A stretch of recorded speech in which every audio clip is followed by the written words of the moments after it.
Bismillahirrahmanirrahim. Assalamualaikum warahmatullahi wabarakatuh.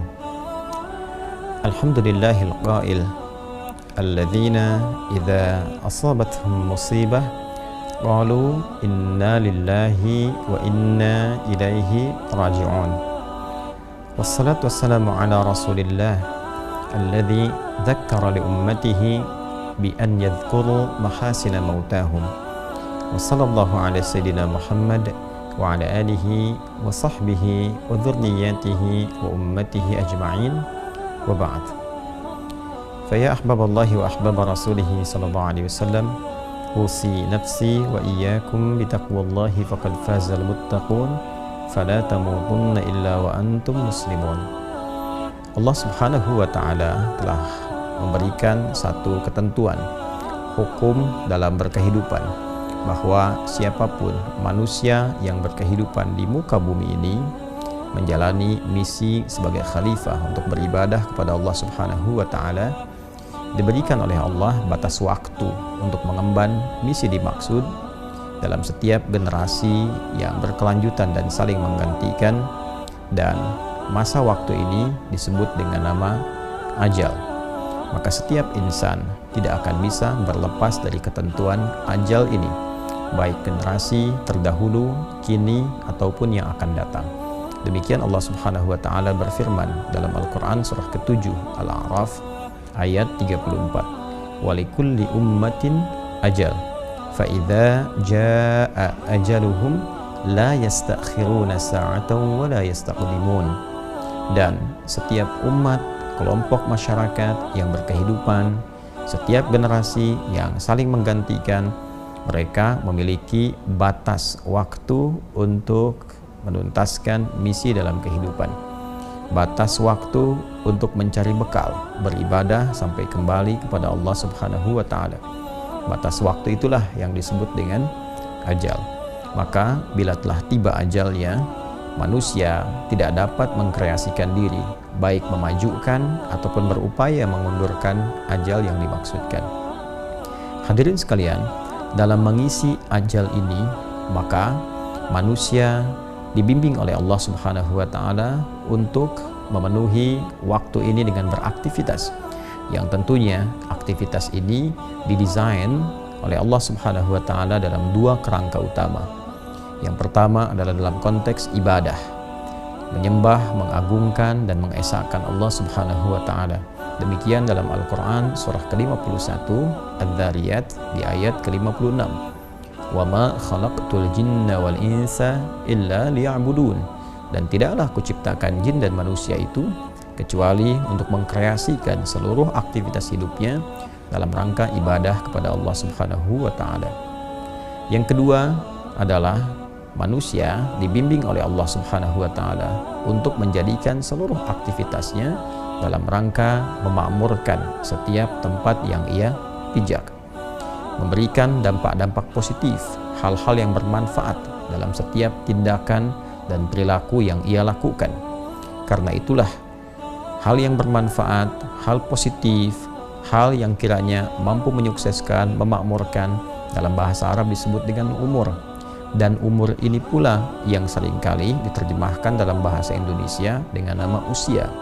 Cara mengisi ajal, cara memenuhi usia kita sampai tiba batas waktu adalah dengan cara mengisinya dengan berbagai yang bermanfaat, bertutur yang bermanfaat, memandang yang bermanfaat, mendengar yang bermanfaat, bahkan berbisnis, bekerja, beraktivitas yang kiranya semua bermanfaat, dapat memakmurkan kehidupan, menyukseskan yang dibenarkan, dan sekaligus membantu setiap tempat yang kita pijak memiliki dampak-dampak positif dari kegiatan yang kita lakukan, baik skalanya di keluarga ataupun di lingkungan sosial atau dalam kehidupan berbangsa dan bernegara. Manusia yang mengemban tugas itu, yang kedua ini, misinya disebut dengan khalifah. Quran surah kedua Al-Baqarah ayat ke-30. Wa idh qala rabbuka lil malaikati inni ja'ilu fil ardi khalifah. Dan ketika Muhammad SAW, Rabbu berfirman kepada para malaikat dan menyampaikan kepada mereka bahwa Allah Subhanahu wa taala akan menugaskan manusia untuk menjadi khalifah di bumi, makhluk yang saling menggantikan antar generasi, yang diberikan tugas memakmurkan bumi, menyukseskan aktivitas sekaligus menghadirkan kegiatan yang banyak bermanfaat. Semua kegiatan ini ketika dilekatkan dengan nama manusia disebut dengan insan namanya. Insan, karena itulah kemudian Allah Subhanahu wa Ta'ala memberikan pesan, manusia yang berkehidupan, beraktivitas disebut dengan insan, namun tidak mengisi waktu yang diberikan sampai ajal tiba dengan perbuatan-perbuatan baik yang bermanfaat, yang memakmurkan, itu disebut oleh Allah sebagai manusia yang rugi. Maka turunlah surah ke-103 untuk mengingatkan, wal 'asr innal insana lafi khusr illa alladziina amanu wa 'amilus shalihat wa tawasaw bil haqqi wa tawasaw bis sabr. Demi waktu, aku bersumpah, demi kesempatan, waktu, momentum yang aku berikan pada setiap hamba untuk beraktivitas. Sungguh, setiap manusia yang beraktivitas memanfaatkan waktu itu berpotensi ada yang rugi. Kecuali di antara mereka yang bebas dari kerugian itu adalah yang beriman kepada Allah, yakin bahwa dunia sementara. Dunia itu tempat bertugas. Dan dunia itu pasti akan ditinggalkan. Sepanjang bernama manusia, pasti meninggalkan dunia. Sepanjang bernama manusia, pasti akan kembali kepada Allah untuk mempertanggungjawabkan berbagai misi yang telah diemban. Orang-orang yang yakin dengan itu semua, lalu mengkreasikan sisa waktunya untuk beramal soleh.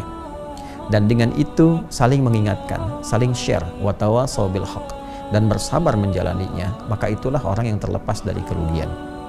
Hadirin sekalian, rangkaian ayat-ayat tadi mengingatkan pesan kepada kita bahwa setiap kita ini di dunia ini hanya membawa tugas, membawa misi besar.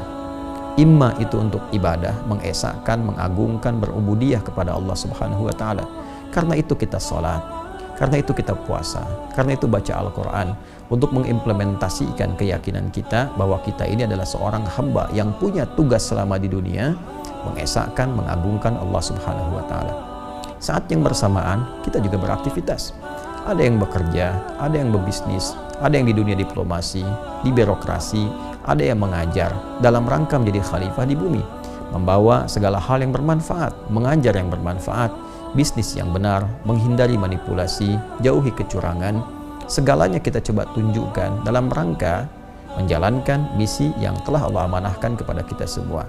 Tapi ayat itu juga mengingatkan bahwa pada saatnya ketika ajal tiba, selesai misi kita dan kita pasti akan berpulang. Jadi kepulangan kita adalah satu hal yang sangat niscaya dan sifatnya pasti. Jadi siapapun yang berpulang kepada Allah Subhanahu wa Ta'ala, boleh jadi saat ini Pak Mahfudin telah lebih dulu meninggalkan kita, tapi kita pun mesti yakin bahwa esok lusa tiba waktunya kita untuk pulang.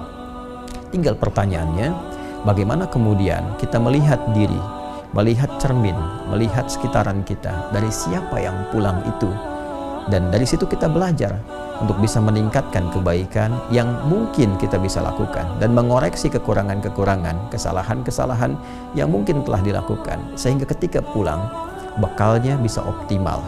Semua amal dinilai baik oleh Allah Subhanahu wa Ta'ala.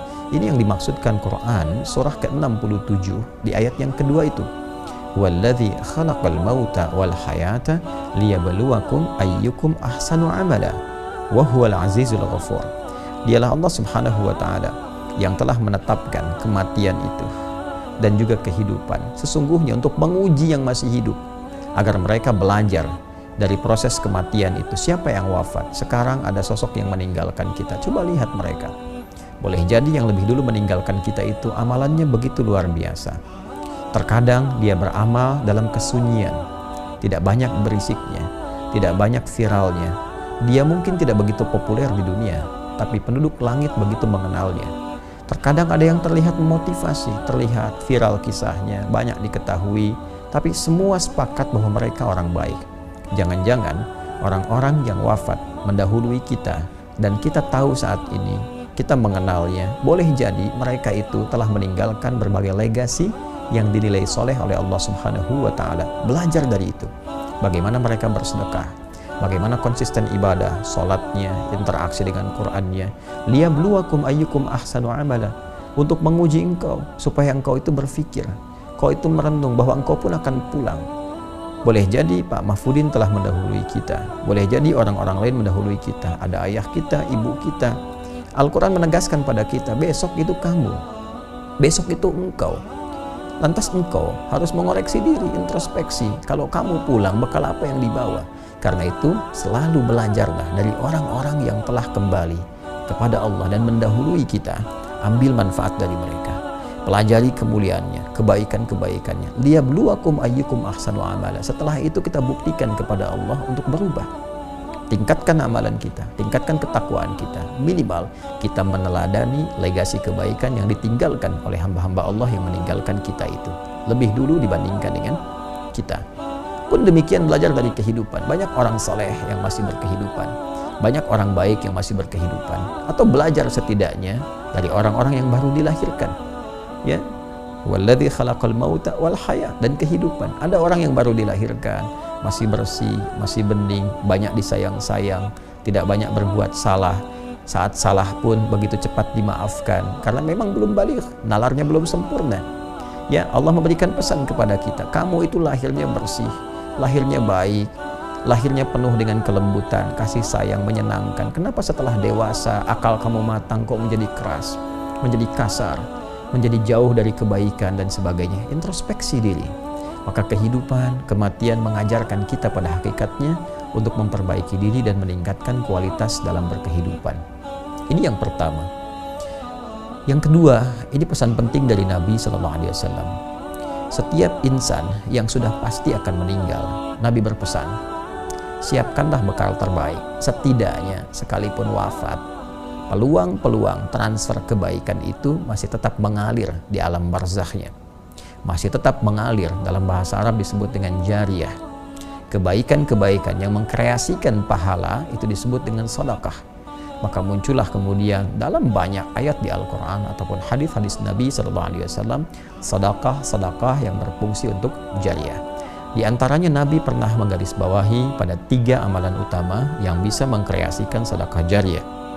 Di hadis Muslim, di antaranya diingatkan kepada kita saat Nabi SAW menyampaikan, bima makna atau kama qala Rasulullah SAW, ada 3 golongan yang saat anak Adam itu, manusia itu meninggal dunia. Kalau kita ambil redaksi hadisnya, idza matal insanu, jika seorang manusia yang biasa beraktivitas itu kemudian meninggal dunia dan tak mampu beraktivitas lagi, karena itu inqata'a sa'iru amali, terputus semua peluang amalnya. Karena terputus semua peluang kreasi dan amalnya, maka terputus pula peluang pahalanya. Nggak mampu sholat lagi, pahala sholat terputus. Nggak mampu baca Al-Quran lagi, pahala baca Al-Quran terputus. Karena itu mumpung masih hidup, perbanyak sholat sesuai ketentuan, perbanyak bacaan Al-Quran. Kalau sudah meninggal, selesai semua peluang itu. Kemudian terputus semua amalnya, in qata'a sa'iru amali illa min thalath, kecuali ada 3 amalan yang ditinggalkan oleh seseorang yang meninggal dunia, tapi pahalanya terus mengalir. Sekalipun perbuatannya telah terhenti, pahalanya terus mengalir. Inilah yang dimaksud sedekah jariyah. 1. Sedekatin jariyah. Jadi langsung disebutkan bentuknya sedekah jariyah. Ya, kebaikan yang mengalirkan pahala terus-menerus. Apa di antaranya? Cara cepatnya adalah memfasilitasi satu kebaikan atau mengerjakan satu amalan yang dikerjakan kembali oleh banyak orang. Karena itu, fasilitator ini karena mendapatkan manfaat dari pekerjaan yang dilakukan oleh orang lain terhadap fasilitas yang telah disediakan, dia mendapatkan transfer pahalanya. Kita sering ambil contoh-contoh yang sederhana. Misal, kita membantu di masjid, sediakan karpet masjidnya, atau misalnya menyiapkan mushaf tertentu, memfasilitasi para penghafal Al-Quran, ada buku-buku hafalan Quran misalnya, atau misalnya memperbaiki madrasah, di sana ada anak yang belajar, ada orang sholat sujud di karpet yang kita fasilitasi itu dengan izin Allah Subhanahu wa Ta'ala. Sepanjang bendanya masih ada, walaupun kita telah meninggal dunia, itu terus mengalirkan pahala. Itu yang disebut sedekah jariyah. Kedua, ilmin yuntafa'u bihi, ilmu yang bermanfaat. Karena itu sebagai orang tua, saya senantiasa memotivasi diri dan juga menyarankan kepada orang tua lainnya, tanamkan kepada anak-anak kita itu informasi pengetahuan yang baik-baik. Ajarkan Al-Fatihah pertama di lisan orang tuanya supaya pahalanya mengalir ketika anak itu sholat. Ajarkan tentang kejujuran, kesabaran, ilmu-ilmu yang mendekatkan diri kepada Allah. Itu mengalir pahalanya setelah meninggal dunia. Pahala itu terasanya setelah meninggal. Kalau dalam berkehidupan mungkin tidak terasakan. Jadi begitu kita meninggal dunia, maka akan dikonfirmasi apa yang telah dilakukan itu. Dan yang terakhir adalah waladin salihin yad'u lahu, anak saleh yang senantiasa mendoakan kepada kedua orang tuanya. Karena itu, jika memang anak-anak masih berkehidupan, maka bimbing mereka dengan kebaikan. Tempatkan di sekolah yang benar, carikan guru yang baik, karena itu aktifat terbaik saat orang tua berpulang. Dan ini pun rumus berkebalikan, mafhum mukhalafah untuk anak-anak. Mafhum mukhalafahnya, pengertian terbaliknya, anak-anak jangan lelah ibadah. Karena ketika Anda tidak beramal soleh, Anda tidak termasuk anak soleh yang doanya belum tentu sampai kepada orang tua. Nah, karena itu saya berharap kita semua belajar dari apapun yang kita hadapi untuk meningkatkan ketakwaan pada Allah Subhanahu wa Ta'ala, dan saling mendoakan semoga kita berpulang dalam keadaan yang baik. Saya kira itu tausiah singkat yang bisa saya sampaikan. Semoga Allah merahmati kita semua, dan kita bermohon kepada Allah semoga semuanya diberkahi dalam kemuliaan, dipertemukan dengan Rasulullah saat kembali nanti kepada Allah, dan ditempatkan dalam tempat yang lebih baik dengan ridha Allah Subhanahu wa Ta'ala. Allahumma taqabbal minna innaka antas sami'ul alim wa tub 'alaina innaka antat tawwabur rahim. Wa sallallahu ala sayyidina Muhammad wa ala alihi wa sahbihi ajma'in. Wa akhiru da'wana subhanakallahumma wa bihamdika asyhadu an la ilaha illa anta nastaghfiruka wa natubu ilaik. Walhamdulillahi rabbil alamin. Assalamualaikum warahmatullahi wabarakatuh.